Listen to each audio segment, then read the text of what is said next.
Joining me now, national spokesman for the Chaldean community in the United States, Mark Arabo.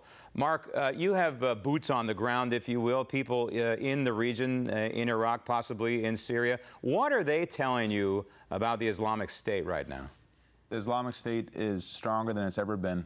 This is a Christian genocide, and folks are being massacred, beheaded, raped, slaughtered just because they're Christian and they're Yazidi. So right now, we're seeing that IS is stronger and more powerful and more dangerous than it's ever been, and we need some type of help and some type of game-changing moment for the minorities to really save their lives. You mentioned the Yazidis as part of the victims here. We understand, we're getting just bits and pieces, but we understand the girls and the women have effectively been sold off, enslaved, and are now being used by members of the Islamic State. This is truly a living hell for the Yazidi community and the Iraqi Christian community at large. Right now, the women have been abducted and they're being used as slaves. And we, as the U.S., have a moral obligation to save their lives and to go in there and to grant as many visas as we can to rescue them. Especially because when you have 4 different countries, France, Sweden, Australia, and Canada, offering some help, but the U.S. is being quiet. Where is the leadership in saving people in the face of a genocide? And that's what we've been advocating for. What is it we're getting wrong, do you think, especially in the last dozen or so years in fighting terrorism? It's not just the Islamic State. We've been fighting terrorism now for quite a while in this country. This is a different animal, the Islamic State, certainly, but nonetheless a terrorist. What are we getting wrong about this picture? Because it doesn't seem like we're winning the war. We don't have a comprehensive approach. One thing we know about these terrorist organizations is that when someone is not fierce or strong, they become emboldened. The U.S. has the most powerful and strongest army in the world, but we're not using it. So no one's fearing it right now. And IS is stronger than Al-Qaeda, more well-funded than Al-Qaeda, more organized than Al-Qaeda, and they're taking town after town. And in the face of us just doing airstrikes, they're going to become more emboldened. No one's going to be saved, and more territory will be lost to them. We need some type of game-changing moment, not just for America, but for the world. And we're not doing as much as we could or as much as we should. We have the capability. The other day, I talked to a couple of friends of mine that were Marines in the Iraq War, and he told me, you know, me and my boys just want to go back. We just want to go back.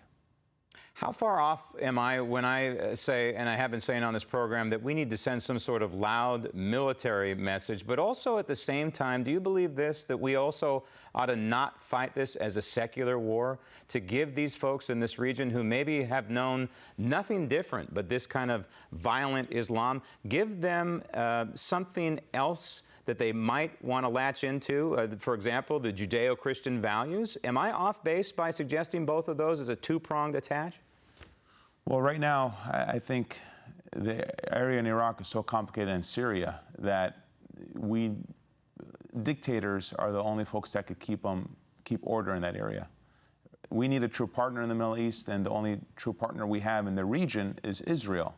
So the steps we should take is strengthen our relationship with Israel, and then also work with the Iraqis in Syria to govern themselves. But for a terrorist organization, they should know that America is strong, and we will act, and we will not back down. Right now, when they're seeing airstrikes, they're just becoming emboldened, because they're saying that we do have this might, but we're not using it. They're pinpricks, right? I mean, we go out and we take out maybe a tank, an armored vehicle by night, and during the daytime, they wipe out the Kurds, for example. This clearly is not working, this strategy, and somebody's got to have some boots on the ground. So that leads me to Bashar al-Assad. This person has been, some people call him a terrorist. He certainly is not a nice guy. However, you know, the old expression, the enemy of my enemy is my friend, it sure seems as though that he might be a willing partner in trying to eradicate Islamic State. One thing we do know is Bashar al-Assad is a really terrible man, but in that part of the world, dictators keep order. So if we want to make sure there's order in that part of the world, without sacrificing any American lives. We need to allow them to govern themselves and to use whoever we could use to get rid of IS. We need to have also a hand to save the Christians and Yazidis. On one hand, America is trying to destroy IS, but on the other hand, if you're not saving the innocent lives that are displaced, that are being raped, massacred, beheaded, then we failed. We need to do some type of saving mission. And that would include declaring these folks refugees, going in, right, saving them, and giving them visas? It would be, and people need to realize when you use the word refugee, this is every sense of the word. These are folks that are victims of a genocide, no fault of their own, are being targeted because of who they are, and they're just begging for a new life. And we've recognized 70,000 people that want to be rescued. I have 70,000 American sponsors that have said we'll sponsor them to make sure they don't drain any of our resources. And we've presented it to the president and to the State Department and said, just please save their lives. Just save their lives. And they're giving you any reason why no action? You have 70,000 sponsors? 70,000 sponsors and 70,000 people that want to be rescued. And they said, we'll let you know. Wow. But I want to be relentless until we save as many as we can. All right, Mark, keep up the good work. Thank you. Thank you.